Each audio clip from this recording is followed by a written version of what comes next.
Buenas tardes, mis hermanos. Son tan amables de abrir su Biblia en Mateo 6, por favor.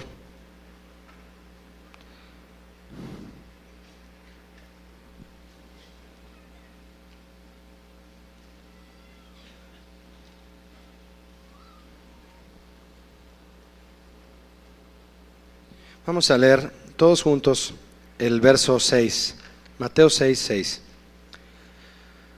Dice así: Mas tú, cuando ores, entra en tu aposento y cerrada la puerta, ora a tu Padre que está en secreto, y tu Padre que ve en lo secreto te recompensará en público.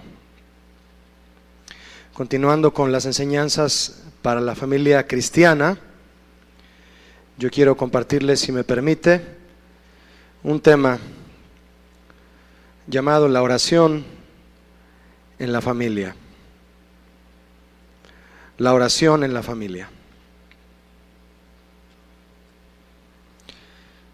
En el tiempo en el que el Señor Jesús vino a la tierra, a su pueblo, uno de los factores espirituales, entre muchos otros, que Él encontró sumamente dañado, fue la oración. Esta vía tan sublime de comunicación entre la iglesia y el Señor comenzó a ser mal enseñada, mal practicada, e inclusive un instrumento de manipulación. Debido a todo ese daño que recibió este ejercicio espiritual tan sublime en la vida cristiana, la oración, es que el Señor Jesús condenó la forma en que muchos oraban, y entre ellos algunos fariseos. Él denunció también la forma en que ellos enseñaban a la gente a orar. El ejemplo que le daban al pueblo cuando ellos oraban. El Señor Jesús, al ver esto, marcó y remarcó los errores cometidos al orar por todos ellos, con el propósito de restaurar este ejercicio espiritual tan importante e imprescindible. En muchos pasajes de los evangelios menciona cómo es que el Señor Jesús tomaba un tiempo específico para ir a orar. Solía, dice el evangelista Lucas, dice que solía ir a orar al Monte de los Olivos. El verso 5, si me acompaña, de ahí de Mateo 6, el Señor Jesús hablando dice respecto a la forma de orar.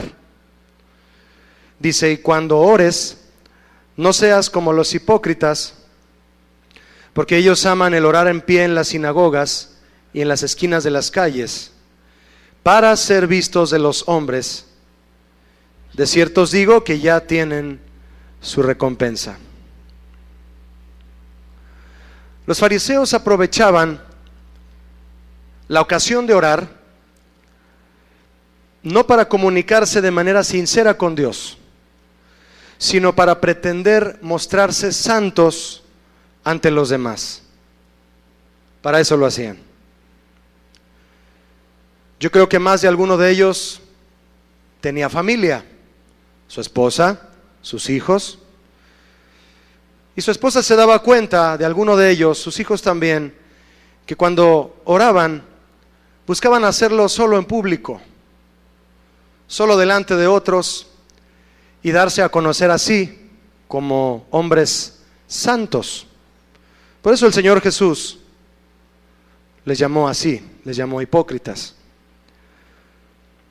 Es así que la santidad sufrió también el mismo daño que la oración, un daño por malinterpretación, por lo que muchos creían al ver a los fariseos y a muchos otros orar en público para demostrar que eran santos. Es así que la santidad también se malinterpretó, lo que hizo creer a muchos que la santidad debía ser demostrada públicamente, lo cual no es así. La santidad no se publica, se vive en comunión con el Señor. ¿Cuántos están de acuerdo? La santidad no se publica, se vive en comunión con Dios. Ahora bien, esto no significa que orar en público sea inválido. No, pero orar para ser vistos es una indicación de que nuestra audiencia verdadera no es Dios. No es Dios quien pretendemos que nos oiga. Jesús los llamó hipócritas, porque Jesús veía mucho más allá de los actos de justicia propia. Y Jesús enseñó que la esencia de la oración, ese ejercicio espiritual que tú y yo debemos practicar a diario, la esencia de la oración no radica en lo que se dice ante los demás, o cómo se dice, o dónde se dice. La esencia radica en una comunicación personal con Dios, personal. Un esposo no puede vivir a expensas de las oraciones de su esposa. Su esposa ora por él. ¿Cuántas esposas oran por su marido? Tú oras por tu esposo, tú varón, tu esposa ora por ti. Bien, si tú nunca oras, varón, déjame decirte que las oraciones de tu esposa van a ser oídas por el Señor, y Él puede hacer una obra muy especial en ti, tan solo por oír a tu esposa. Pero tú en particular, tú en lo personal, varón, no estás llamado a tener una relación con Dios en base a las oraciones de tu esposa. Es que ella es la que ora, ella es la que va a la iglesia más seguido, ella es la que está en un ministerio, ella es la espiritual. Yo,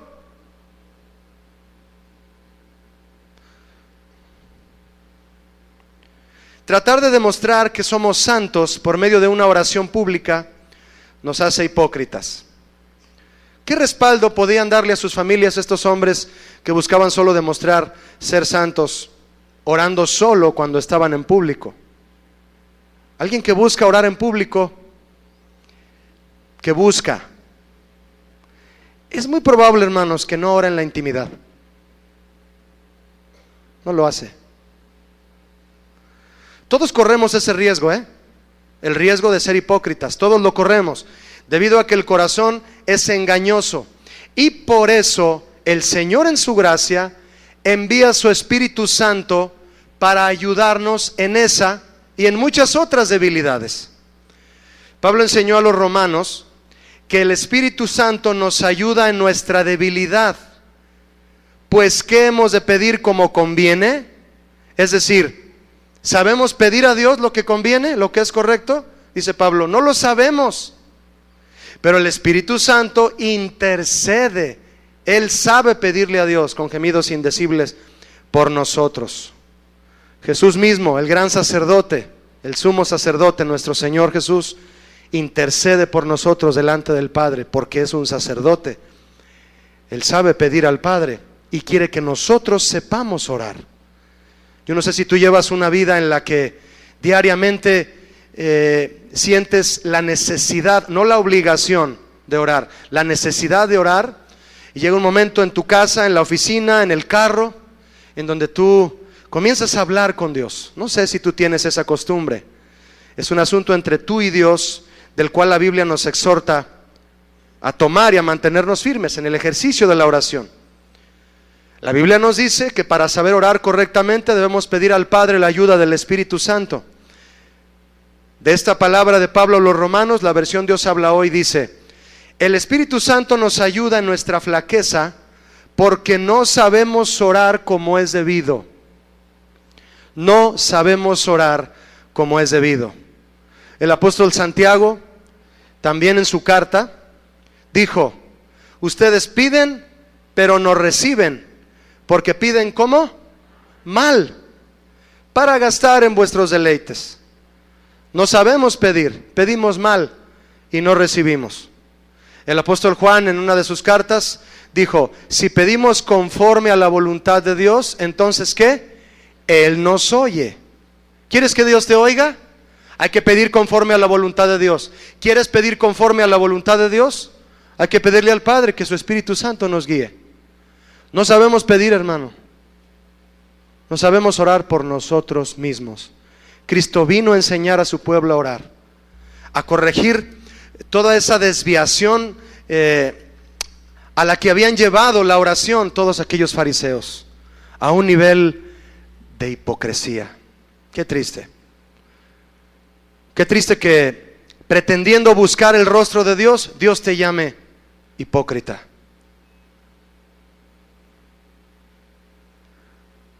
Verso 7 de Mateo 6. Y orando, no uséis vanas repeticiones como los gentiles, que piensan que por su palabrería serán oídos. Note usted, mi hermano, que Jesús está comparando oraciones de vanas repeticiones que emitían o que usaban los gentiles, no los judíos. Gentiles se refiere a aquellos que no tenían un conocimiento del evangelio o de la ley de Dios. Gente no cristiana, gente no creyente en Dios. Jesús se refería a personas que echan mano de repeticiones, las cuales usan como encantamientos, como conjuros, como órdenes, para rogar a un Dios o a un ídolo que se realice lo que ellos están repitiendo y repitiendo. Aquí hay un engaño en el que la iglesia cristiana ha caído. Muchos de los que estamos aquí, si no es que la mayoría, echábamos mano de vanas repeticiones para pedirle a Dios antes de venir a Cristo. Bueno, con el paso de los años, estas vanas repeticiones se convirtieron en un modo engañoso de comunicación con Dios y se colaron en algunos sectores de la iglesia cristiana, engañando a muchos, desvirtuando el ejercicio bíblico de la oración. Muchos que en aquella religión popular acostumbraban usar repeticiones, ahora en muchos sectores de la iglesia cristiana lo siguen haciendo por medio de esas cuestiones de los decretos y la confesión positiva. Mucha gente ha sido enseñada a no hacer otra cosa más que yo confieso, yo declaro, yo creo que Dios me lo va a dar, Dios me lo va a dar, ya lo tiene para mí, ya lo tiene para mí. ¿No son vanas repeticiones? Caemos en las vanas repeticiones cuando somos mal enseñados. Y estamos orando a Dios con vanas repeticiones, asegurando que ya no somos religiosos, pero estamos engañados con respecto a la forma de pedir. No sabemos orar. Muchos no sabemos orar. Hay que aprender a orar. Esas cuestiones manejadas por los falsos profetas, con las que enseñan a la gente a orar, están lejos, mis hermanos, ni siquiera un poquito cerca de lo que es el significado de la palabra oración. Cuando Jesús dijo en este verso, mas tú, cuando ores, esa palabra orar, fíjese lo que significa. Significa suplicar, pedir, rogar y además adorar. Eso es orar. ¿Quería saber qué es orar? Orar es suplicar. ¿Es lo mismo que darle una orden a Dios? ¿Suplicar? ¿Qué opina usted? ¿Es lo mismo suplicar que dar una orden? No. ¿Es lo mismo pedir y rogar que dar una orden? No lo es. Y además orar implica adorar. Si desglosáramos también la palabra adorar de manera independiente, pues con eso echamos inmediatamente a tierra todos esos argumentos de que tú puedes estarle diciendo a Dios de continuo lo que quieres y declarándolo y se te va a dar. Una falacia, una mentira, que aún muchos sabiendo que eso es una falsa doctrina, se atreven a seguir orando diciéndole a Dios, tú me vas a dar esto, tú me vas a dar esto, yo lo voy a recibir, yo lo voy a recibir. ¿Ah, sí? Bueno, la palabra adorar significa, la cual, como le dije, está dentro del factor de la oración. La palabra adorar significa postrarse, bajarse, arrodillarse y humillarse ante la realeza divina. Esto me habla que si adorar está implicado en mi oración, yo debo tener delante del Señor una actitud de postrarme, de bajarme, de arrodillarme, de humillarme ante su realeza para ir y rogarle. Hoy a Dios ya no se le clama, se le reclama. Y eso es un grave error. Jesús condenó las vanas repeticiones, pero no condenó el acercarnos a Dios con la misma petición. Espero explicarme. Por ejemplo, hay gente que clama a Dios por un favor y lo hacen así, de manera repetitiva. Y Dios tiene a bien decir que no lo va a otorgar. Y viene el conflicto en el cristiano que no ha sido bien enseñado a orar. Pero ¿qué tal respecto a que la Biblia dice que el Señor quiere que nadie se pierda, sino que todos procedan al arrepentimiento? Eso me da a entender a mí que si yo tengo un hijo en las drogas, si tú tienes un hijo en las drogas y empiezas a pedirle al Señor a diario, Señor, acuérdate de mi hijo que está en las drogas, sácalo de ahí, Señor. Haz algo con tu poderosa mano para que él sea salvo. Y diario pides por eso, repetitivamente. ¿Eso es una vana repetición? No, porque es una oración conforme a la voluntad de Dios.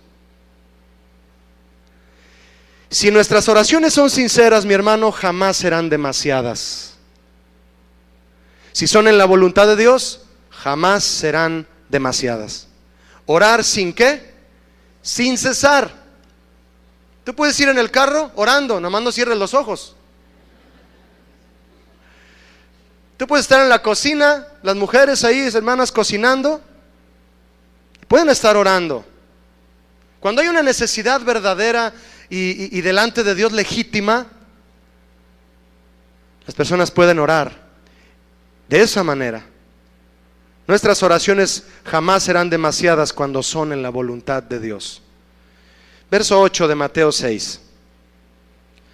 No os hagáis pues semejantes a ellos. ¿Quiénes son ellos? Los gentiles. Porque vuestro Padre sabe de qué cosas tenéis necesidad antes que vosotros le pidáis. Mire, una de las razones engañosas por las que alguien usa vanas repeticiones al orar es porque no sabe, o le han enseñado mal, no sabe que el Señor no solo escucha a aquellos que le buscan, sino que también interactúa con ellos. ¿Qué estoy diciendo? Que el Señor no solo provee en su voluntad lo que necesitamos y permanece callado sin decir más. Nuestro Dios no es así. Nuestro Dios responde, no solo provee, también nos habla. ¿Cuántos saben de lo que estoy hablando? Los que buscan a Dios saben de lo que estoy hablando. Nos habla y nos enseña. Porque orar, mis hermanos, varón, padre de familia, mamá, orar no solo implica pedirle a Dios, sino también consultarlo, preguntarle. ¿Te habían enseñado que la oración es solo para pedir? No, es para preguntarle a Dios. Dice el Salmo 86, verso 6. Escucha, oh Jehová, mi oración, dice el rey David. Escucha, oh Jehová, mi oración. ¿Cuántos quieren que Dios oiga su oración? Y está atento a la voz de mis ruegos. Ruegos, te ruego, te suplico. Eso es orar. Eso es hablarle al Dios Todopoderoso.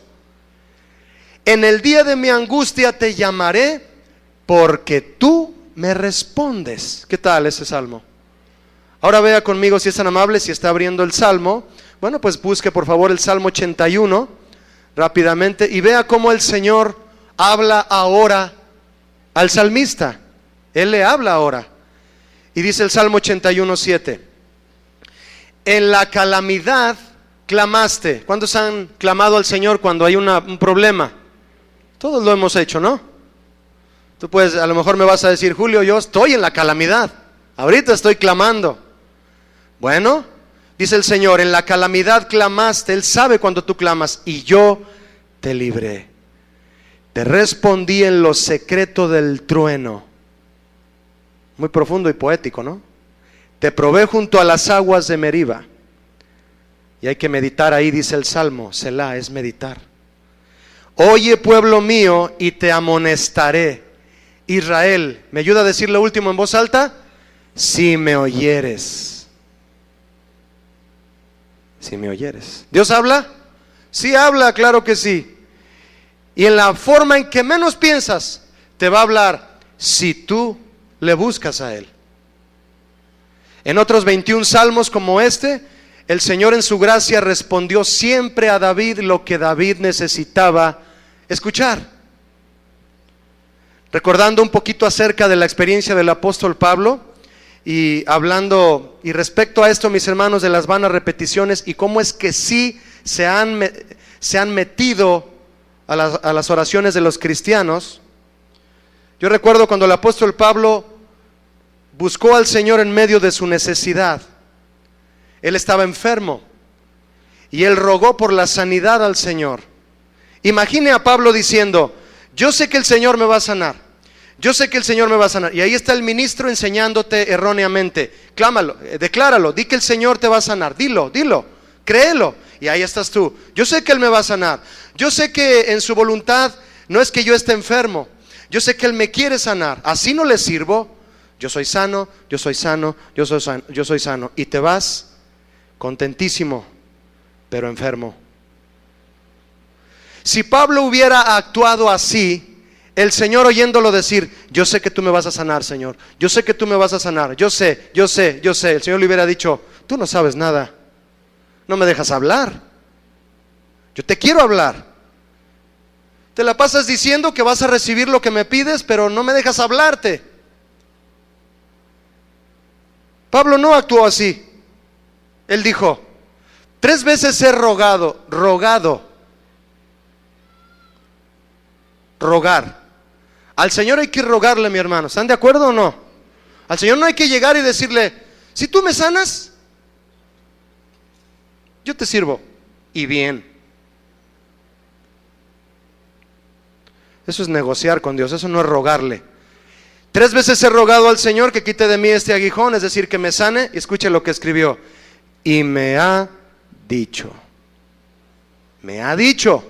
Pablo no está diciendo: yo le rogué al Señor que me sanara y no me sana, tampoco me responde, pues creo entonces que no me va a sanar. Bueno, no, me ha dicho, me habló y me dijo: no te voy a sanar, Pablo, que te baste mi gracia, para que mientras estás enfermo, mi poder se perfeccione en esa enfermedad. Somos ovejas del Señor, ¿sí o no? Hay una que otra muy traviesa, ¿no? ¿Cómo son las ovejas en tu casa, varón o mujer? ¿Son traviesos? A las ovejas traviesas llega el pastor y les quebra una pata, ¿no? ¡Pum! Ya saben dónde. Hay una parte en las patas de las ovejas que solamente se disloca el hueso y después el pastor mismo la puede acomodar. Con esa pata rota, la oveja ya no se va, ya no se pierde, ya no hace lo que le da su gadarena gana con la pata rota. El Señor llega y te rompe una patita, ¡pum!, te rompe la pata y ahí estás. A los que aman a Dios, porque y tú volteas y dices: ¿me rompiste una pata? Ajá. ¿Me duele? Sí. Pues sáname.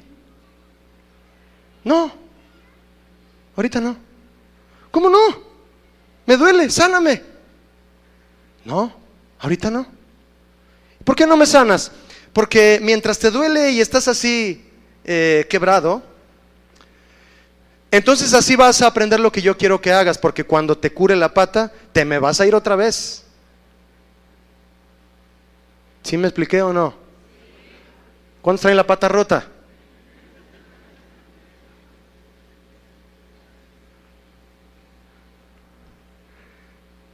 Te aseguro que le has dicho: Señor, sáname la patita rota.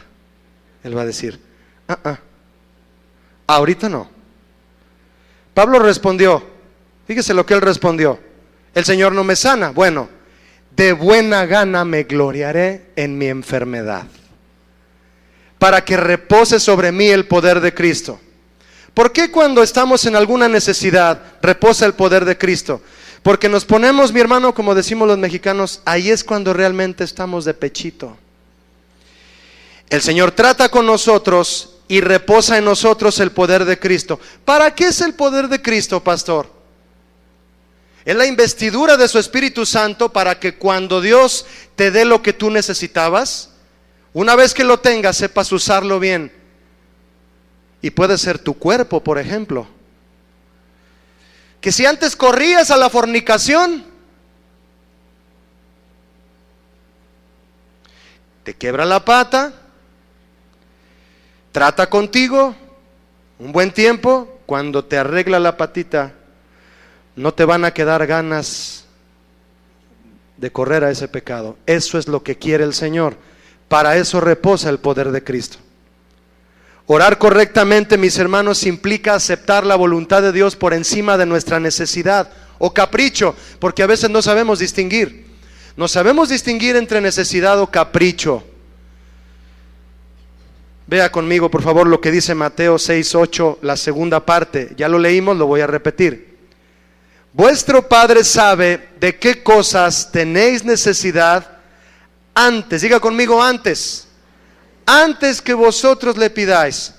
Mire, no sé para usted o no sé para ti, joven, pero estas palabras para mí son un descanso total. Hay cristianos que cuando oran con ansiedad. Hay que orar intercediendo por las necesidades con todo el corazón, ¿verdad? Jesús lloró y sudaba gotas como de sangre en su necesidad. Sabía lo que iba a pasar y le dolía. Pero en ese sentido de la oración, a la hora de clamar, muchos están orando sin confiar en Dios. Hay ansiedad, hay preocupación, hay afanes, y Cristo les dice a todos ellos: el Padre, vuestro Padre, sabe de qué cosas tenéis necesidad antes que le pidáis. Esto es un descanso total para aquel que busca a Dios, sabiendo que Él sabe de qué cosa tienen necesidad. ¿Cuántos están agradecidos por esto con Dios? Estas palabras de Jesús, mis hermanos, deben provocar en nosotros olvidarnos de nuestra necesidad y enfocarnos en lo que es realmente importante. Escuchar la voz de Dios, como aquella mujer cuando Jesús llegó a su casa, dejó la escoba y se fue a oír a Jesús. David decía: pacientemente esperé a Jehová. A mí me pareció muy curioso, mis hermanos, que la traducción del hebreo a nuestro idioma, los traductores pusieran pacientemente esperé a Jehová, no en Jehová. Hay una gran diferencia en esperar a Jehová y esperar en Jehová. Esto me hizo formular una pregunta que quiero hacerle para meditar. Si usted ora, si es que usted ora, ¿qué es lo que primordialmente espera usted cuando usted ora al Señor? ¿Que le provea o que le hable? ¿Me expliqué? ¿Cuál es realmente para usted la respuesta de Dios cuando usted ora? ¿La provisión o el consejo? Muchos van detrás de la provisión, pero no del consejo de Dios. Es que el consejo no me sirve, Julio, para pagar la renta. No me sirve para comprar un carro.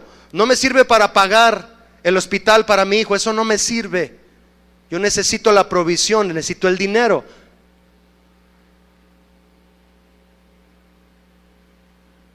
Debemos tomar antes que su provisión su consejo.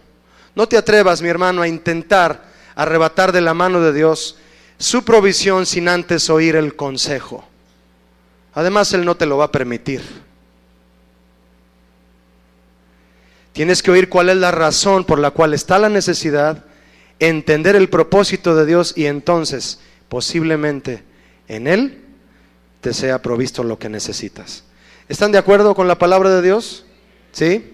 Mateo 6:6, si me acompañas. Mas tú que oras, cuando ores, entra en tu aposento, cierra la puerta, ora a tu Padre que está ¿en dónde?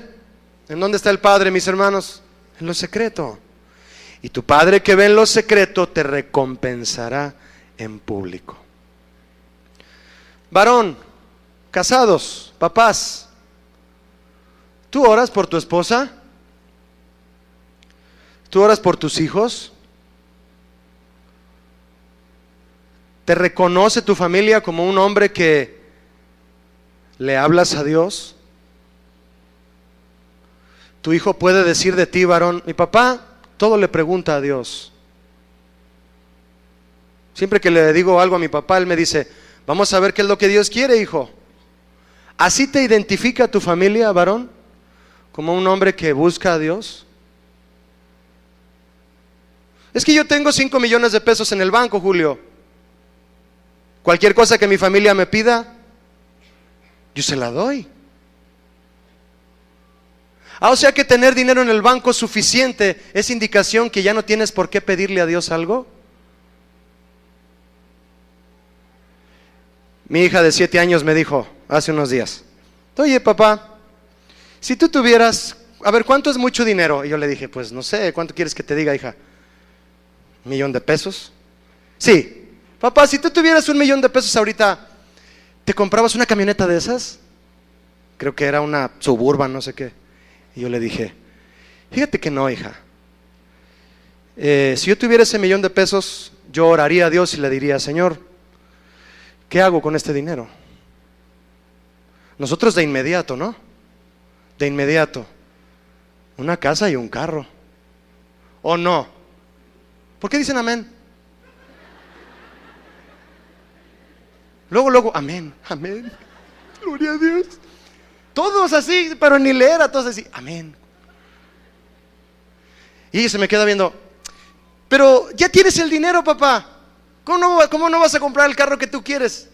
No. Tener el dinero no significa que ya puedas hacer lo que tú quieras, hija. ¿Cómo te identifican tus hijos? Aunque tengas mucho dinero, porque Dios prospera a aquel que es fiel. Papá, ¿me compras este carro? Llega tu hija de 19 años. Ya puedo manejar, papá, ya tengo mi permiso. Voy a la facultad y tú tienes capacidad para comprarle el carro. Y cuando un hijo pide algo y uno puede comprarlo, es difícil resistirse, ¿o no, papás? ¿No? Llega mi hijo de 4 años, chiquito, me ve así hacia arriba y me dice, tiene unos ojotes así, como su mamá, y me dice, ¿me compras una nieve, papi? ¿Quién resiste eso? Ya estoy buscando para la nieve, ¿no? Llega tu hija y te dice, necesito un carro para moverme, papá. Tú tienes todo para comprárselo. ¿Qué vas a hacer primero? ¿Inmediatamente ir a comprárselo? Le vas a decir a tu hija, hija, vamos a orar a Dios, ¿qué te parece? Vamos a ver si es la voluntad de Dios que tú ya tengas carro. No creo que todavía sea sabio. Todavía yo voy a llevarte y te voy a traer a la escuela. ¿De acuerdo, hija? Ay, papá, ay, papá. Así somos también. Ay, papá. En el tiempo de Jesús, la oración, mis hermanos, pasó de ser de un ejercicio íntimo a un acto público. Alguien que busca demostrar que tiene una comunión con Dios orando en público, lo que demuestra es que realmente no la tiene. La verdadera condición del corazón se demuestra en la soledad. ¿En la soledad? ¿A quién? Pues a quien realmente importa, al Señor. Ahí ve, varón, a tu cuarto, dile a tu esposa, ¿me esperas tantito o te quedas en la sala abajo cuando ya todos se subieron? ¿Ya todos se subieron? Y te quedas en la sala, varón, Señor, me despidieron del trabajo y no le he dicho a mi familia. Y empieza a orar. ¿Harías eso? Ahí es donde hay que decirle las cosas al Padre, porque Él está en lo secreto. Porque a la hora de estar en público ante la iglesia, pues todos somos santos. Tú puedes ser el santo a la hora de estar aquí, pero en tu casa eres el tinieblas o el 1000 máscaras, qué sé yo. Poniendo entonces al descubierto todos estos errores cometidos al orar, el maestro les enseñó a orar correctamente. ¿Cuántos oraron el Padre Nuestro alguna vez? Todos nos lo sabemos, ¿no? Mire, es una oración tan hermosa que encierra, mis hermanos, las 7 necesidades más profundas del que ama a Dios, del que le busca. Porque cuántas veces repetimos esta oración y jamás tuvo sentido, jamás. Jesús no oró para eso. Jesús no oró el Padre Nuestro para convertirla en un conjuro mágico. Es una oración para examinarla, aprenderla, estudiarla y meditar en ella, que nos lleva en un orden perfecto al momento de levantar una oración al Señor. Jesús no dijo, cuando oren, oren esto. No dijo oren esto, dijo oren así. ¿Tiene diferencia eso? Puso un ejemplo, pero ¿qué ejemplo? Tú puedes orar diferente, que se escucha diferente a la oración de Jesús, pero que lleve todos esos ingredientes que Él oró, porque fue la oración perfecta. Imagínate, Jesús orando, ¿qué podemos decir? Ve conmigo a Mateo 6:9, si me acompañas por favor a Mateo 6:9. La primera parte dice, vosotros pues oraréis, ¿qué? Así: Padre nuestro que estás en los cielos. Hasta ahí, hasta ahí. Primera necesidad que como hijos de Dios tenemos, mi hermano, es la necesidad que Jesús sabe que tenemos y que nosotros a veces no reconocemos. De inmediato llegamos en oración a pedir. Yo ya le exhorté a usted que recuerde cada vez que usted se acerca en oración que que orar no solo implica pedir, sino también consultar. Bien, Jesús dijo, Padre nuestro, escúcheme, nadie hasta que Jesús lo hizo le había dicho al Dios Todopoderoso, Padre nuestro. Nadie lo había hecho. En la traducción del griego, esa frase, griego, significa papá amoroso. Abba. ¿Ha oído la palabra Abba? Al decir Abba, yo creo que Él sorprendió a todos. Él dijo, Abba. Y cuando dijo eso, todos lo voltearon a ver. ¿Qué te pasa? Yo pienso, ¿cómo que Abba? Él es el Todopoderoso, Él es el soberano, Él es el omnisciente, Él es el Kyrios, el Señor de toda la creación. ¿Sí? ¿Cuántos saben que sí es todo eso? Pero Jesús vino a traer una nueva forma de relación entre el Señor y su iglesia, de tal forma que podamos llamarle papá.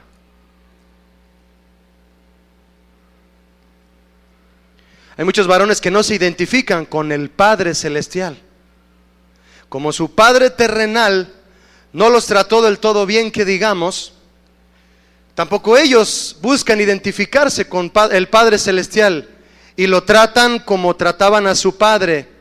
Es mi Padre y ya, y de lejos. No había una cercanía, no había una comunión con tu papá, varón o mujer también. Viene Jesús y dice, tú puedes decirle papá al Padre Celestial con esa cercanía. Jesús ofrece, mis hermanos, con esto una nueva forma de íntima relación personal con Dios. Todos los seres humanos nacemos necesitando un Padre, todos. Una necesidad que el Señor mismo puso en nosotros para que comprobemos que solo Él es y será el Padre amoroso que proveerá todo cuanto necesitamos. Jesús nos dice a los padres, si ustedes, siendo padres terrenales e imperfectos, saben dar buenas cosas a sus hijos, ¿cuánto más el Padre Celestial dará buenas cosas a los que se lo pidan? Hay quienes tienen o tuvieron el privilegio de disfrutar de las bendiciones y del trato que un buen padre da. Pero cuando oramos, todas nuestras necesidades son atendidas por el Padre verdaderamente amoroso. Si tú no logras identificarte, varón, con el Señor, tu Señor, como un Padre para ti, tú no vas a poder reflejar la verdadera imagen de un Padre amoroso para tus hijos. Tus hijos tienen que ver en ti el amor del Padre Celestial. Para eso tú tienes que conectarte al amor del Padre Celestial y llegar y decirle, Padre, Padre mío, mi papá. ¿Tú has hecho eso, varón? La ausencia del padre en el hogar, ¿cuántos estragos no causa, no? ¿Cuántos oyeron la predicación del domingo pasado? Los que no la oyeron, les invito a que la oigan. Esto que yo le estoy diciendo, mi hermano, es solo un complemento de lo que provoca la ausencia de un padre en el hogar. La escuchábamos mi esposa y yo por internet y fue de mucha bendición. ¿Cómo es que cuando falta el papá en la casa es todo un desastre en la casa? Tú puedes estar en tu casa, varón, que tus hijos te llamen papá, pero tal vez no te dicen papi. Tal vez no te preguntan todo lo que quisieran preguntarte. No se atreven. ¿Será porque tú no te has atrevido a acercarte al Padre amoroso de verdad para poder proyectar, que se proyecte a través de ti, papá, la imagen del verdadero Padre a tus hijos y aún a tu esposa? Pablo enseñó a los Gálatas diciendo que Jesús nos redimió para ser adoptados como hijos, y ahora gracias a Él podemos decir a nuestro Señor: Abba, Padre, nuestro amoroso papá. Ya no somos esclavos sino hijos, y si somos hijos, también herederos por medio de Cristo.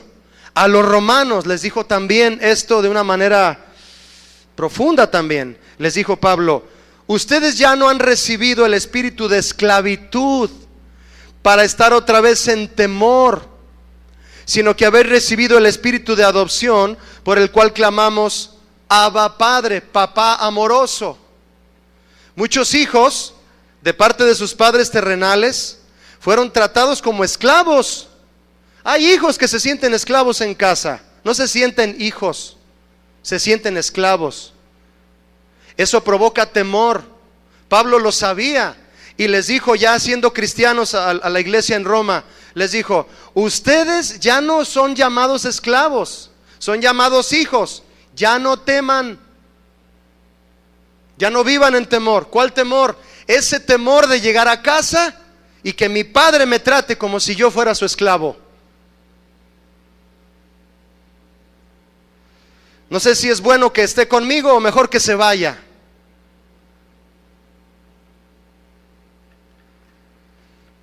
Una vez hablé con un adolescente que se sentía mal, estaba llorando.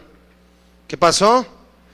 Y me dijo: es que anoche le dije a mi papá: no quiero volver a verte, quiero que te vayas y nos dejes.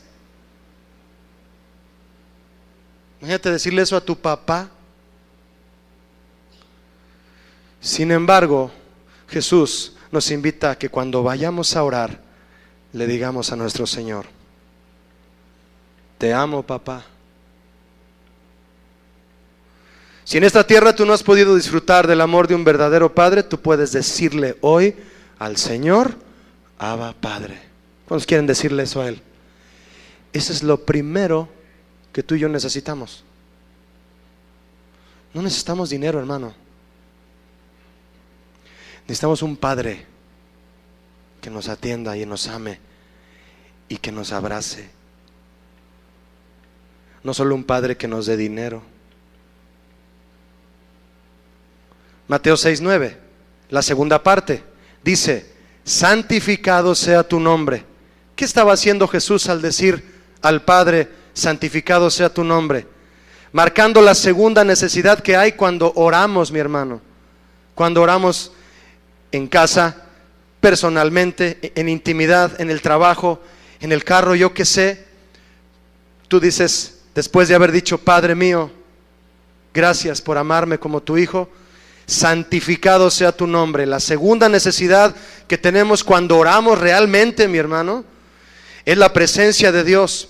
Con frases como esta, adoramos a nuestro Padre porque necesitamos su presencia. La presencia de Dios es el único lugar donde hay plenitud de gozo y delicias, decía el salmista en el Salmo 16:11. Asaf escribió: fuera de ti, Señor, es decir, fuera de tu presencia, no deseo nada en la tierra. Si alguna vez fuiste entonces enseñado que la oración es solo para hacer saber a Dios tu necesidad, te enseñaron mal. El Maestro Jesús, al decirle al Padre: santificado sea tu nombre, está estableciendo con esto el principio de orar como una forma de adoración.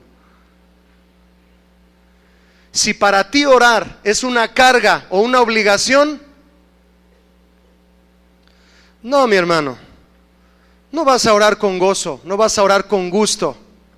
Y solamente te van a dar ganas de orar cuando estés en la necesidad. Jesús dijo, santificado sea tu nombre. Era una cercanía tal, aún él siendo hombre, que lo primero que hacía era adorarle porque sabía que su presencia era lo máximo. Orar es una forma de adoración. Tú puedes estar cantando con nosotros todos los cantos que aparecen en la pantalla, y si tú estás parado ahí junto a tu silla y ves la letra y tú empiezas a meditarla y a decírsela directo a Dios, tú estás orando en adoración. Eso es un deleite, mis hermanos, jamás será una carga. Si cada vez que oramos adoráramos al Padre, descubriríamos que su presencia es la provisión total a todas nuestras necesidades. Por eso Asaf decía, fuera de ti nada deseo en la tierra, Señor.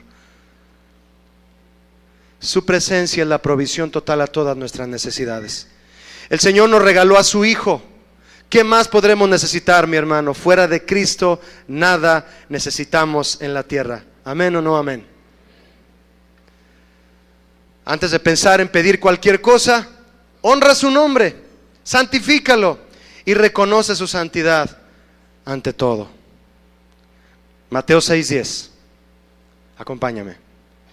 Venga tu reino, hágase tu voluntad, como en el cielo, así también en la tierra. Pregunta, varones, también esposas. Nos llueve porque somos la cabeza del hogar, ¿verdad, varón? ¿No te da gusto eso? Que Cristo sea tu cabeza, para que tú puedas ser cabeza de tu hogar. Venga tu reino. Hasta este momento, bueno, es una pregunta para todos. Hasta este momento, dígame si Cristo ha pedido por algo material. ¿Ha pedido por algo material? No. Y la oración la hemos extendido, mi hermano, la hemos desglosado un poquito nada más. Tú puedes estudiarla a fondo y vas a aprender muchas otras cosas. Y hasta este momento, Jesús solo se ha enfocado en las cosas espirituales. Venga tu reino y hágase tu voluntad, Señor. Esta es la tercera necesidad por la que tú y yo deberíamos orar siempre, en ese orden perfecto. Que el Señor reine en tu casa, que el Señor reine en la mía. Si reina en mi casa, no significa que reinará en la tuya. ¿Qué significa? Que su reino se establezca en nosotros. La Biblia dice, Pablo hablando también a los romanos, que el reino de Dios no es comida ni bebida, es decir, algo tangible. No es comida ni bebida, ni vestido tampoco. Ayúdeme, ¿qué es el reino de Dios? ¿Me ayuda, por favor? Es justicia, ¿qué más? Gozo y paz. ¿Me ayuda en voz alta? Justicia, gozo, paz en el Espíritu. Eso es el reino de Dios. Cuando tú le dices al Señor, varón, orando, tú o con tu esposa o con tus hijos, Señor, que tu reino se establezca en mis hijos, es porque quiero que mis hijos sean justos, que tengan paz y tengan gozo en el Espíritu. Comida y bebida, eso lo añadirás después, Señor, a través de mi trabajo. Y tú oras de manera consciente y en el orden perfecto en que Cristo enseña.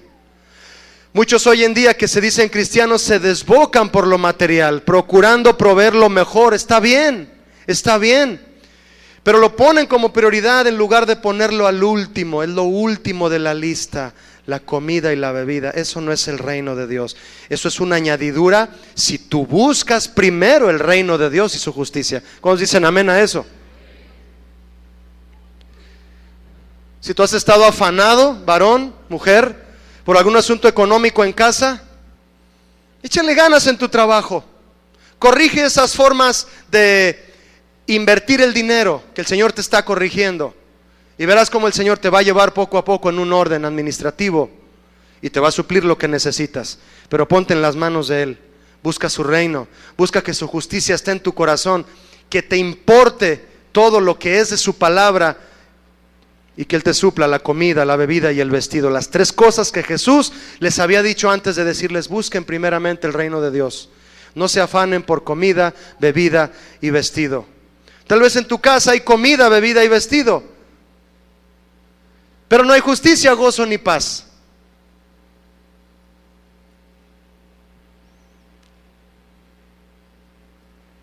¿Se acuerdan de Robin Williams? No, no es un predicador. Tampoco es un comentarista bíblico. Cuando yo escuché la noticia de Robin Williams, yo pensé, fíjese, él llegó a cobrar hasta $22 millones por grabar una película. $22 millones por grabar una película. En la página de Apple, yo la abrí para buscar un soporte de una aplicación y me apareció la foto de Robin Williams, así bien sonriente. ¿Sí saben quién es, verdad? Y una frase abajo que decía: se apagó la sonrisa. ¿Sabe usted cómo murió? Se colgó en su casa hace como un mes. ¿Sí? Se colgó, no sé si con un fajo, un cinturón o con una corbata de $1,000. Se colgó. Se había casado 3 veces. Mucho dinero, pero nada de justicia, gozo y paz. ¿Verdad que no? Nada. Aquel que ora sabiamente, como Jesús enseña, buscando primeramente el reino de Dios y pidiendo que se establezca, lo pide que se establezca en situaciones reales, en todo el entorno de su vida. Que tú gobiernes, Señor, en mi trabajo, en mi forma de actuar, en mi casa, todo tú en mí. Cuando tú le dices, varón o mujer, orando, y enseñas a tus hijos a decirle al Padre, hágase tu voluntad, no es una frase que decimos para entregarnos a la suerte. Lo que hacemos es, cuando decimos, hágase tu voluntad, lo que hacemos es esperar el propósito perfecto de Dios, que se cumple en nosotros, en todo nuestro entorno, en nuestra familia y también en nuestra iglesia. Eso es orar, mis hermanos. Así es como Jesús nos enseña a orar. Padre nuestro, santificamos tu nombre. Y tú comienzas sobre esa línea de ese ejemplo a buscar al Padre diariamente. Te vas a deleitar en la oración. Vas a hacer de la oración tu pan de cada día. Y mira lo que viene. Mateo 6:11. ¿Me acompañas? El pan nuestro de cada día, dánoslo. ¿Hasta qué? ¿Hasta que puedo pedir por lo material? ¿Podemos pedir por lo material, sí o no? Sí se puede. Claro, Jesús oró así. Pero hay algo muy importante aquí. Esta es la cuarta necesidad cuando oramos, la cual podemos poner delante del Padre con toda confianza. Pero una vez, mis hermanos, que hemos entendido las prioridades en nuestro tiempo de oración, la primera es nuestra relación con Él, la segunda es anhelar su presencia, la tercera es que Él establezca su reino, y entonces Jesús nos enseña que podemos pedir al Padre la provisión de lo que nos haga falta, y podemos pedirlo diariamente. Si tú eres de los que trabajas, tienes un negocio y está saliendo apenas ese dinero para, lo cuentas a diario cuando haces la cuenta al final del día, esto para cuando llegue el momento de la renta, esto para esto, y ya, solo queda para la comida de hoy. Excelente, gracias Señor. Si tú eres de las personas que manejan así las finanzas, tú puedes aprender por cuestión de esa forma de manejar las finanzas a esperar en el Señor por el día siguiente. Jesús dijo: el pan nuestro de cada día, dánoslo hoy. Jesús no dijo: el pan de mañana, del martes, del miércoles, del viernes y toda la despensa de aquí al otro domingo, dámela hoy. ¿Por qué no dijo eso? ¿Por qué Jesús enseña que pidamos el pan de hoy solo hoy? ¿Por qué? ¿Por qué? Él mismo dijo: así que no os afanéis por el día de mañana, porque el día de mañana traerá su propio afán. Basta cada día sus propios problemas. Hoy tuviste 6 pedidos, mañana no sabes si vas a tener un solo pedido en tus ventas. No lo sabes. No sabes si mañana hacen recorte de personal y te toca. No pienses en el día de mañana. Mañana Dios hará lo que Él hará. Si pensáramos así, ¿cuándo estaríamos afanados, mi hermano? Nunca. Si ni siquiera sabemos si mañana vamos a vivir. No sabemos si Él vendrá hoy por nosotros. Fíjese, estaba yo leyendo de aquella vez que cayó el maná del cielo. Es obvio que el Señor Jesús sabe todo lo que ocurrió. Y mire cómo coincide de manera hermosa la palabra de Dios desde el Éxodo hasta cuando Jesús oró: el pan nuestro de cada día, dánoslo hoy. El Señor le dijo a Moisés, yo se lo voy a narrar. Le dijo a Moisés: he aquí yo os haré llover pan del cielo, Moisés, y el pueblo saldrá. ¿Cuántos salen a trabajar diariamente? ¿Cuántos salen a buscar el maná? No me expliqué. ¿Cuántos salen diariamente a buscar el maná? Todos. Tú dices, pues mi esposa, porque yo no trabajo, pastor. Sí, bueno, pero tú trabajas en casa, mujer, ¿no? A veces hasta trabajan más que uno. ¿O no, varones? Sí. Mi esposa cuando trabajaba y después se quedó en casa atendiendo a los niños y las cosas de la casa, un día de broma me dijo: me quiero regresar a mi trabajo. Es más trabajo en la casa. Bueno, el pueblo saldrá y recogerá diariamente la porción de un día, para que yo lo pruebe al pueblo si anda en mi ley o no. ¿Usted entiende eso? Yo al principio dije, a ver, ¿cómo es que recogiendo el pan para un solo día Dios me va a probar? Sí, Él no quiere que me aborace y espere para mañana en Él. El Señor quiere que comamos hoy, teniendo fe en Él, que mañana Él hará caer maná otra vez. ¿Cuántos saben que mañana lloverá maná otra vez? Y si no, como dijo Sadrach, Mesach y Abednego, el Señor nos puede librar del horno. Y si no, me encanta esa frase, y si no, ¿qué dijeron ellos? No nos postraremos ante tu Dios, ante tu ídolo. Bien, fíjese otra cosa que dijo el Señor. Y lo van a medir por gomer, una unidad de medida. Así lo midieron. Buscaban el maná, lo recogían en esa unidad de medida. Y no sobró al que había recogido mucho, ni le faltó al que había recogido poco. Cada uno recogió conforme a lo que había de comer, en su gomer para comer. Bien, fíjese. A los que confían en el Señor, cuando parece que hay mucho, se les acaba, pero ajusta. Y cuando parece que hay poco, se multiplica para que todos coman. ¿Cuántos han estado en una fiesta de cumpleaños donde hay mole y agua de horchata? ¿Han estado? Y está la olla de mole y empiezan a venir todos esos que no invitaste. Tus primos, tus primas, tus parientes, tu padrino, tu compadre. De cuando no eras cristiano, tu compadre. Vienen, todos entran a la casa y tú ves la olla de mole y dices: Señor, necesito tu ayuda. Termina la fiesta, se van todos y hasta queda para 3 tostadas en la cazuela. ¿Les ha pasado? A mí sí.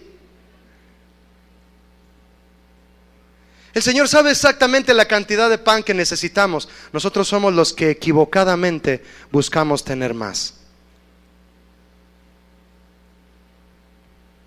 Y les dijo Moisés: ninguno deje nada de ello para mañana. Mas ellos no obedecieron a Moisés, sino que algunos dejaron de ello para otro día, y crió gusanos y hedió. Olía mal. Y se enojó Moisés contra ellos. Imagina a una de las familias en aquel momento, allá en Israel, en el desierto, en el día del maná, cuando caía el maná. Bien, imagina a una familia cuyo esposo confía en el Señor. A ver si te identificas, mujer. La mujer: viejo, ¿se vale? ¿Sí? ¿Puedo decir viejo? Viejo, ¿recogiste el maná para hoy? Y él: sí. Y ella: ¿alcanzará para mañana? No, pero mañana saldré tranquilo a buscar, porque el Señor dijo que mañana volvería a caer maná. ¿A cuántos les gustaría un esposo así? No. No que lo cambies. Que Dios lo cambie y que piense así. Mujeres, ya.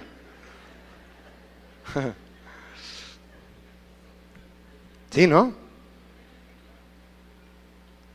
Que tú le digas a tu esposo, ¿me podrías dar para la comida de mañana para ir preparándola? Ya no tengo, mija. ¿No hay? Bueno, pues Dios dirá mañana. ¿O no?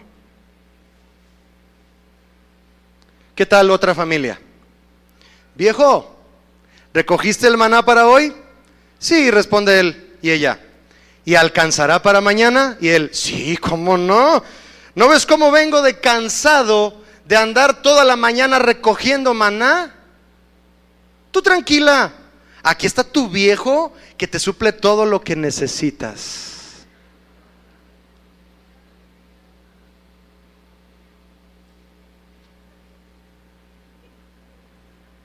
¿Cuál es la diferencia? Los dos trabajan, ¿eh? Y bien. Pero uno espera en Dios, otro en su inteligencia propia. Esta precisamente es otra razón por la que Jesús nos enseña a pedir hoy solo el pan de hoy.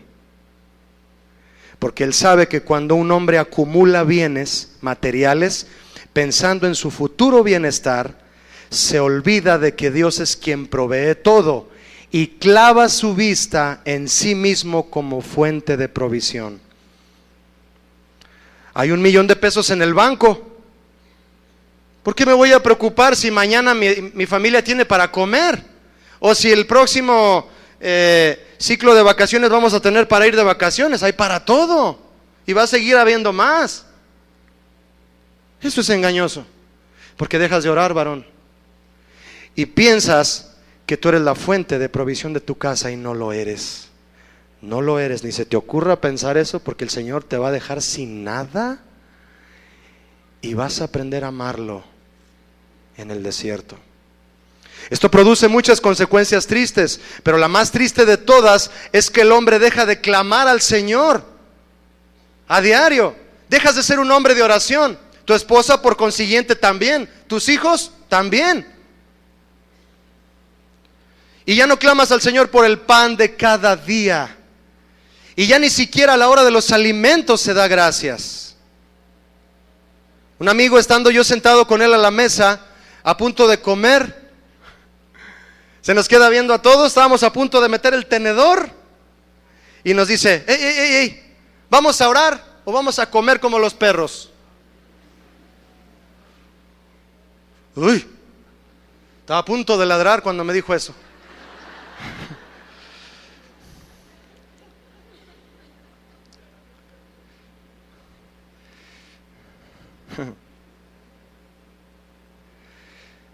Escucha esto, hermano. Yo prefiero pedirle a Dios a diario por lo que necesito que afanarme a diario por lo que no necesito. ¿Lo entendió? Yo no. Déjeme leerlo otra vez. Yo prefiero pedirle a diario por lo que necesito que afanarme a diario por lo que no necesito. Cuando oramos, diciendo, el pan nuestro de cada día dánoslo hoy, aunque tengas un dineral en el banco y que el Señor te lo haya dado, cuando tú dices el pan nuestro de cada día dámelo hoy, Señor, es porque reconoces que Dios es tu sustentador, no tu cuenta de banco. Él es tu proveedor, en lugar de estar confiado en tus ventas, en tu negocio o en tu proyección laboral. Mateo 6:12. Y perdónanos nuestras deudas, como también nosotros perdonamos a nuestros deudores. Esto es parte de una oración, mis hermanos. Escúcheme. Pedir perdón a Dios por nuestros pecados debe ser parte de nuestra oración diaria. Voy a hacer una pregunta en la que muchos tal vez se van a sorprender, pero la voy a hacer. A ver quién reacciona rápido. ¿Cuántos pecan a diario? No, levante la mano, no sea. Gracias, mi hermano. Muy bien. Si pecamos a diario, hay que pedir perdón a diario, ¿no lo cree? Ya tienes un pretexto para orar diario. Tus fallas.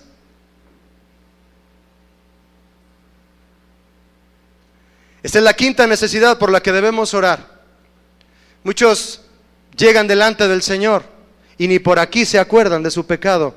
Pero piden en alguna necesidad. Sí los hay. Y en la iglesia cristiana todavía. Mis hermanos, pedir a diario por el perdón del Padre es pedir sabiamente. Necesitamos el perdón de Dios, al igual que perdonar a los demás. Y necesitamos pedir perdón a quienes hemos ofendido. La oración que implora perdón es legítima solo si hay disposición a perdonar las ofensas de otros y pedir perdón a quien se ha ofendido. Es muy fácil hacer dos de estas cosas. La primera, pedir a Dios lo que sea. Es sencillísimo, sin pedirle perdón. Y es muy fácil también orar habiendo perdonado a los que me ofendieron. Pero muchos llegan orando al Padre con una piedra de pípila en la espalda, hecha de puro rencor. Y hay un peso ahí encima. No perdonan. Jesús dijo más adelante, después de esta oración: si ustedes no perdonan a los que los ofendieron, tampoco vuestro Padre los va a perdonar. Más adelante, cuando tú gustes leerlo, ahí en Mateo 6, así dice. Es decir, Jesús hace un paréntesis más extenso respecto al perdón, para que tus oraciones sean legítimas. El perdón es parte de la oración efectiva que podemos ofrecer al Señor. De hecho, Pedro, enseñando a los varones casados, les dijo: ustedes, maridos, igualmente vivid con ellas, con sus esposas, vivan con su esposa, vivan sabiamente, dando honor a la mujer como a vaso más frágil y como a coherederas de la gracia de la vida, para que tus oraciones no tengan estorbo. Varón casado, ¿sientes que el Señor no te atiende? ¿Sientes que el Señor no te escucha? ¿Llevas meses sin trabajo y no encuentras la puerta? Parezco merolico, ¿verdad? Pide perdón a tu esposa, comienza a tratarla como a vaso más frágil y entonces vuelve a intentar orar a Dios. Y las hermanas dicen: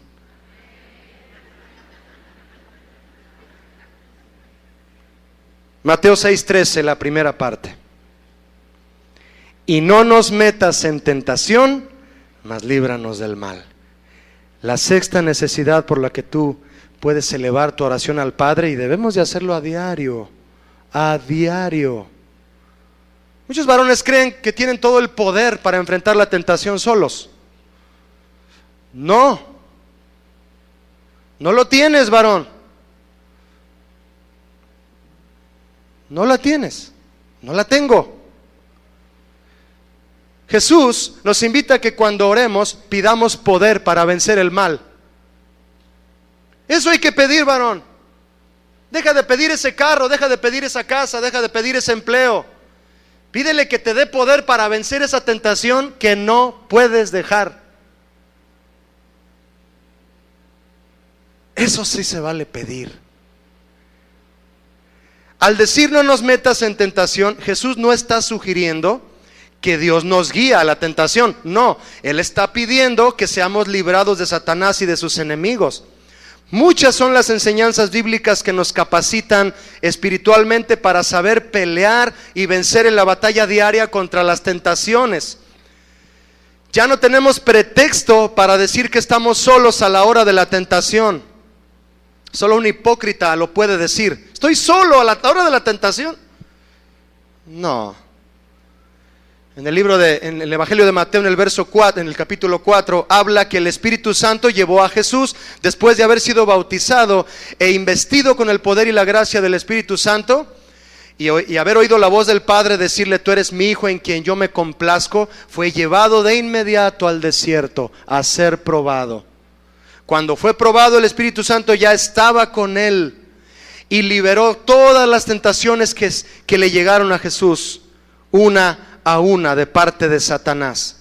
Mis hermanos, es el Espíritu Santo el que nos lleva siempre a vencer si le permitimos guiarnos. ¿Quieres comprobar, varón, mujer también, joven, ¿quieres comprobar si eres un hijo de Dios? La Biblia dice que todo el que es hijo de Dios es aquel que es guiado por el Espíritu Santo. Si tú no buscas ser guiado por Dios, si haces todo a tu manera, al aventón, yo dudaría que eres un hijo de Dios. Si hay alguien que conoció a fondo las debilidades que hacen vulnerable al ser humano, ese fue el Señor Jesús mismo, sin haber cometido pecado, por supuesto. Esa fue la razón del consejo de Jesús a sus discípulos con respecto a la debilidad humana. Velad y orad para que no entréis en tentación. El espíritu a la verdad está dispuesto, pero la carne es débil. Tenemos que orar a diario lo que el Padre quiere que le pidamos. Si Él quiere que le pidamos tú y yo, varón, también ustedes, mujeres, jóvenes, fuerza para vencer la tentación. Con esto aprendemos de Jesús que la mejor manera de superar las tentaciones es orando y velando. Orar es esencial para fortalecernos y contrarrestar las artimañas de Satanás. Él no descansa, él es ladrón, él viene a hurtar, viene a matarte y quiere destruirte, pero además hay que velar, es decir, estar alertas, conscientes de la posibilidad de la tentación, ser sensible a las sutilezas y estar equipados para la batalla. Dios, mis hermanos, ha prometido que no permitirá que seamos tentados más allá de lo que podamos resistir. Pero debemos estar conscientes que la tentación ataca por donde somos más vulnerables y solos no la podremos resistir. Y hay un asunto respecto a tu vida de oración como papá o mamá o hijo de familia. Hay un asunto aquí importante, déjame mencionártelo, respecto a tu vida de oración y a el pecado que nos asedia. Haber pecado no debe impedirnos volver a orar con la misma confianza que antes de haber pecado. ¿Me escucharon, mis hermanos? De todo corazón se lo digo. Muchos al cometer algún pecado, engañados por Satanás, se llenan de culpabilidad y prefieren dejar de orar. ¿Cómo voy a orar con semejante pecado que cometí? Caíste en la trampa. Claro, yo estoy hablando de aquellos que les duele pecar. Si a ti no te duele pecar, si te la pasas pisoteando la sangre de Cristo pecado tras pecado, no estoy hablando contigo. Estoy hablando con los que les duele pecar. Si pecaste, abogado tenemos para con el Padre, ¿sí o no? A Jesús el justo, yo pequé, pero Él sigue siendo justo y Él intercede por mí. Y si yo me acerco y le digo: Señor, acabo de pecar, pero no quiero perder mi comunión contigo, no la pierdas, no tienes por qué. Muchos duran semanas sin orar porque todavía les pesa el pecado, pero engañados por Satanás dicen: no, ¿cómo me voy a acercar a orar? Yo no soy digno. Claro que no eres digno, pero la sangre de Cristo, cuando nos limpia de todo pecado, nos hace dignos para volver a buscar el rostro del Padre. ¿Me estoy explicando, mis hermanos? No te alejes de tu vida de oración, no te confíes, va a ser peor. Pide al Señor que te permita reconocer la tentación, que te dé fuerzas suficientes para enfrentarla y para seguir firme en su senda. Varón, si tú estás enfrentando una tentación continua, no solo ores al Padre que te dé poder para vencer la tentación, díselo a tu esposa, díselo a ella. Todo el que oculta su pecado no prospera, pero el que lo confiesa y se aparta de su pecado alcanzará misericordia, dice el proverbio. Ahora, el que confiesa su pecado y se aparta, ¿confesárselo a quién? ¿Nada más? ¿Nada más a Dios? A alguien que te conoce. Qué chiste, qué sencillo pedirle perdón a Dios a diario por la misma falta, pero tu esposa no está enterada, o tu esposo, mujer. ¿Ven cómo es importante pedir a Dios correctamente, mis hermanos? No nos metas en tentación y líbranos del mal. Y por último, Mateo 6:13, la segunda parte.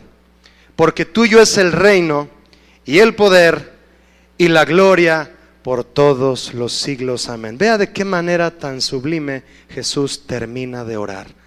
Yo no sé, mi hermano, cuánto tiempo habrá tomado Jesús para orar esto. Tú puedes decir la oración del Padre Nuestro en ¿cuánto tiempo? ¿30 segundos? 15 segundos. Por eso lo repetías 20 veces en un minuto. ¿Quién sabe? Y Jesús, al decir cada parte de la oración, se detenía a explicarla, como intentamos hacerlo desde aquí. Imagínate él explicando la oración. Al decirle porque tuyo es el reino, el poder y la gloria al Señor, al Padre, Jesús marca la séptima y última necesidad en una oración verdadera, la cual es permanecer dependiente del Señor. Tuyo es el reino. Yo no controlo las cosas. Yo no soy el proveedor aquí. Aquí tú eres el Señor. Tú eres nuestro Padre. Eres todo para nosotros. Tú lo enseñas así en tu casa, varón. Tú lo enseñas así en tu casa, mujer. Y tus hijos al entrar a tu casa van a sentir un ambiente de: aquí todos dependemos de Dios. Todos dependemos de Dios. Y tu hijo va a tener presente a la hora de una necesidad que hay que pedirle a Dios primero por lo que se necesita y no tanto recurrir a los bienes humanos. Él es nuestro Padre, Él es nuestro Señor, Él es nuestro Creador, Él es el dueño de todo, Él tiene el control de todo y nada sucede sin su consentimiento, porque de Él es el reino, el poder y la gloria. Amén, mis hermanos. Si amamos su palabra, dando siempre el lugar correcto a sus mandamientos en obediencia, todo lo que pase será siempre para bien en tu vida y de tu familia y de la mía. Cierra tus ojos. Antes de irnos, yo te invito a orar. Vamos a orar.